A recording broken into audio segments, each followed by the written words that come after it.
Good day, all. Ira Epstein, and here we are with your metal market wrap-up. And this wrap-up is for Thursday, the 3rd of August, 2023, 5:30 p.m. Central Time. I'm a bit earlier, trying my best for you. All right.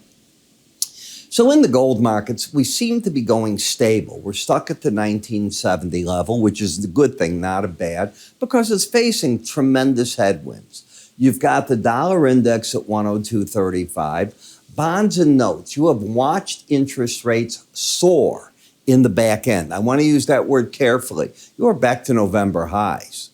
You are sitting here at markets getting possibly over you got to be careful here in some of these, the 4.25% area. I'm talking the 30, I'm talking the 10s. You got to be paying attention to what they're doing.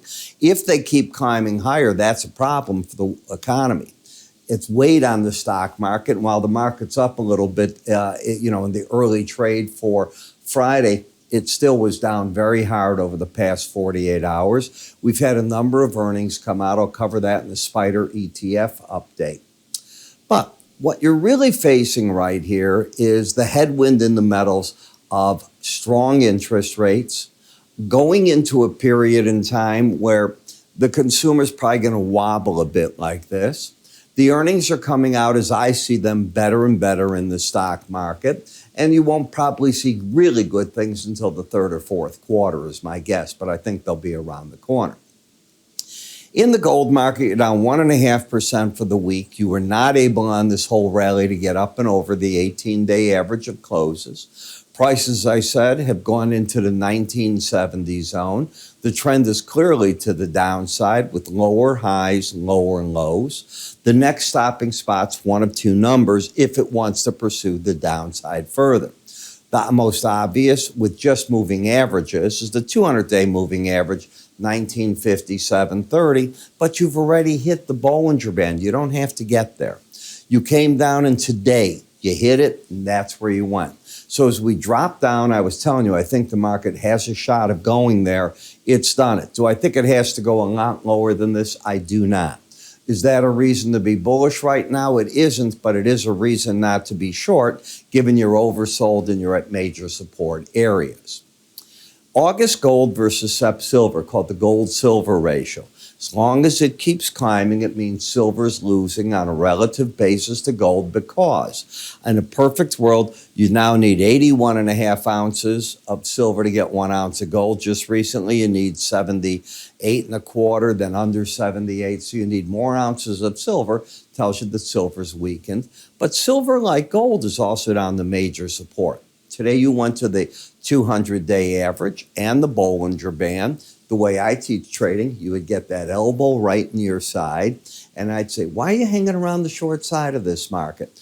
On a daily chart, you've just hit your high percentage where you come out. You'd say to me, rightly so, oh, I still think it's going lower. I said, okay, but for that to happen, you have to embed. You have to prove you can stay under it. Why not come in and do that after the fact, not in front of it? Now, you're liable to come back and say, Ira, what is wrong with you? Tomorrow's the jobs report. And in the jobs report, we're going to get information there that's going to be strong and blah, blah, blah. Well, they're looking for 200,000 jobs and a 3.6% unemployment rate. Even if it falls further, that gives strength to the dollar. Remember that. That's probably what that would do, is my guess, all right? We still have a strong market. If you go up to 250, 240, that's really a problem for the Fed. But if the market hangs in here, it takes some of the pressure from the Fed off the table. When we look at the copper market, as I said yesterday, I don't know that you have to make that move down here. I'm not convinced. Now, the last break low here was right through there. If we step back on the chart, we can always go and see what that number was. I'm telling you, we've taken that low out. I wouldn't have drawn the red line. It's 383.80, and the red arrow up here, not line. If I'm pointing down, it means you've taken that out. I want to be sure you saw that on the chart. You've stepped out of the trend. But what we thought might turn into a zone for a battle is right here. In gray, the 200-day average, the 100, the 18. That's what the market's fighting about. Let it restructure itself is what I tell you. And in the platinum, I was looking to see if we can get to the Bollinger Band. I mentioned that the past 72 hours, we did it. As far as I'm concerned, this is a spot where a lot of traders are going to cover. And this is where I'm looking for trouble in the dollar. I know you're going to tell me it's going to keep going, and I'm going to say, well, it can if you embed. So with today's action, for the first time, you put the slow stochastics, both numbers over 80, but it's one day.